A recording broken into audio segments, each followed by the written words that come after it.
Fakhruddin Ali Ahmed medical কলেজৰ নাম সলনি মুখ্যমন্ত্ৰী ডক্টৰ হিমন্ত বিশ্ব শৰ্মাৰ স্পষ্ট কথা বিতৰ্কটো প্ৰত্যেক ডিসিশনতে কিছুমানে ভাল পাব কিছুমানে বেয়া পাব কিন্তু চৰকাৰেতো সিদ্ধান্ত ল'বই লাগিব যদি ধুবুৰী মেডিকেল কলেজখন কাৰো নামত নাই গুৱাহাটীখন কাৰো নামত নাই ডিব্ৰুগড়খন কাৰো নামত নাই শিলচৰখন কাৰো নামত নাই তেতিয়ালে বৰপেটাখন ব্যতিক্ৰম কেনেকে হ'ব আৰু মইতো যিমান বৰপেটাত হোলী উৎসৱৰ দিনা গৈছিলো বৰপেটাৰ সকলো মানুহে এটো মোক ৰিকুৱেষ্ট কৰিছিল যে এখন নহলে মানুহে প্ৰাইভেট মেডিকেল কলেজ বুলি ভাবে গতিকে আমিতো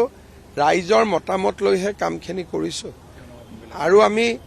ফখৰুদ্দিন আলী আহমেদৰ নামত গুৱাহাটীত আমি ভাল অনুষ্ঠান দিম ৰাজ্য কেবিনেটে গ্ৰহণ কৰা সিদ্ধান্তক আদৰণি বৰপেটা সত্ৰৰ বুঢ়া সত্ৰীয়াৰ লগতে স্থানীয় ৰাইজৰ জাতি দেশ মাটিৰ এটা সেন্টিমেন্ট থাকে আৰু সেই সেন্টিমেন্টটো যে বৰপেটা মানুহে যদিও প্ৰকাশ্যে পোৱা নাছিল জাতি ধৰ্ম বৰ্ণ নিৰ্বিশেষে মনে মনে সকলোৱে বিচাৰিছিল যে বৰপেটাৰ নামতে হওক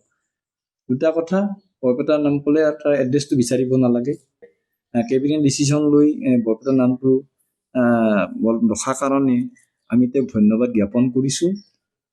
আৰু বিশেষভাৱে বৰপেটা জিলাবাসীৰ জাতি ধৰ্ম বৰ্ণ নিৰ্বিশেষে আমি ভাবোঁ যে সকলোৱে উৎসাহিত হৈছে বা উৎফুল্লিত হৈছে হয় আমি তেখেতক সন্মান কৰোঁ তেখেতে আমাৰ ৰাষ্ট্ৰপতি আছিল কাৰণে আমি তেওঁক সন্মান কৰোঁ বা বৰপেটা বুলি আমি গৌৰৱ কৰোঁ কিন্তু কথা হ'ল যে এখন মেডিকেল কলেজ যিয়ে আমাৰ এটা বৰপেটাৰ স্বাভিমানৰ কথা আছে গতিকে সেই স্বাভিমানটোক যে অসমৰ মাননীয় মুখ্যমন্ত্ৰী ডাঙৰীয়াই এই নামটো যে সলাই বৰপেটা মেডিকেল কৰিছে আমি তাত কিন্তু অত্যন্ত সুখী ইফালে স্বয়ম্ভু মুছলমানৰ অভিভাৱক AIUD প্ৰধান মৌলানা বদৰুদ্দিন আজমলে দিছে গৰিহণা আজি মই শুনিছোঁ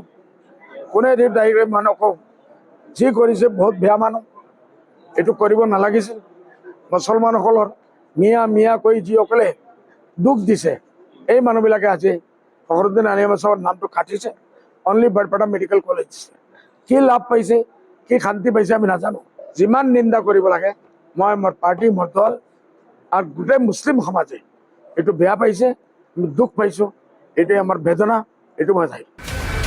ৰাজ্যৰ দলৰ সাধাৰণ সম্পাদক মনিৰুজ্জামানৰ প্ৰশ্ন মুখ্যমন্ত্ৰীলৈ হিমন্ত বিশ্ব শৰ্মাক প্ৰশ্ন কৰিব বিচাৰিছোঁ যি সময়ত ফখৰুদ্দিন আলী আহমেদ মেডিকেল কলেজত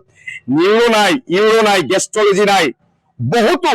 গুৰুত্বপূৰ্ণ ডিপাৰ্টমেণ্ট আপুনি দিব পৰা নাই ইয়াতে মানুহ চিকিৎসা ভালদৰে নাপায় ইয়াতে ডক্তৰ ভালদৰে আপুনি নিয়োগ কৰিব পৰা নাই ইয়াতে আপোনালোকে ৰোগীসকলৰ লগত দুৰ্ব্যৱহাৰ কৰে আপোনাৰ চিকিউৰিটিসকলে গতিকে একো পৰ্যাপ্ত সুবিধা এই ফখৰুদ্দিন আলী আহমেদ মেডিকেল কলেজত নিদি আপুনি অকল নাম কৰ্তনৰ যি ৰাজনীতি আপোনালোকে কৰিছে বিজেপি চৰকাৰে বিভিন্ন সময়ত বিভিন্ন ঠাইৰ নাম কৰ্তন কৰে বিভিন্ন সময়ত বিভিন্ন মানুহৰ নাম কৰ্তন কৰে আৰু কালি যি সিদ্ধান্ত লৈছে এইটো চৰম অন্যায় কৰিছে অসমবাসী ৰাইজৰ কাৰণে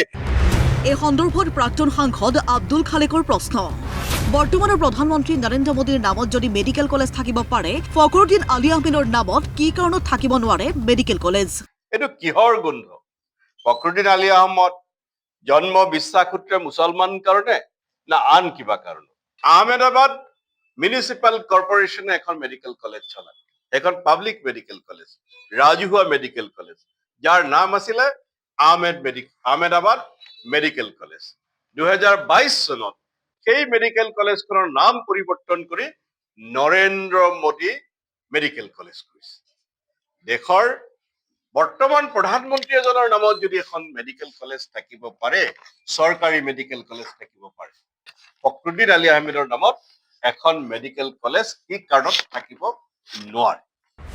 কথা হ'ল বিজেপি নেতৃত্বাধীন চৰকাৰৰ এই সিদ্ধান্তক বহুতেই সাম্প্ৰদায়িক বুলিও আখ্যা দিছে তাৰ সমান্তৰালভাৱে দেশৰ প্ৰাক্তন ৰাষ্ট্ৰপতিগৰাকীৰ নামত আন কোনো বৃহৎ প্ৰকল্প স্থাপনৰ প্ৰতিশ্ৰুতি দিছে মুখ্যমন্ত্ৰীয়ে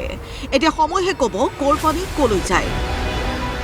বৰপেটাৰ পৰা অনুপম অনিৰুদ্ধৰ ৰিপৰ্ট প্ৰতিদিন টাইম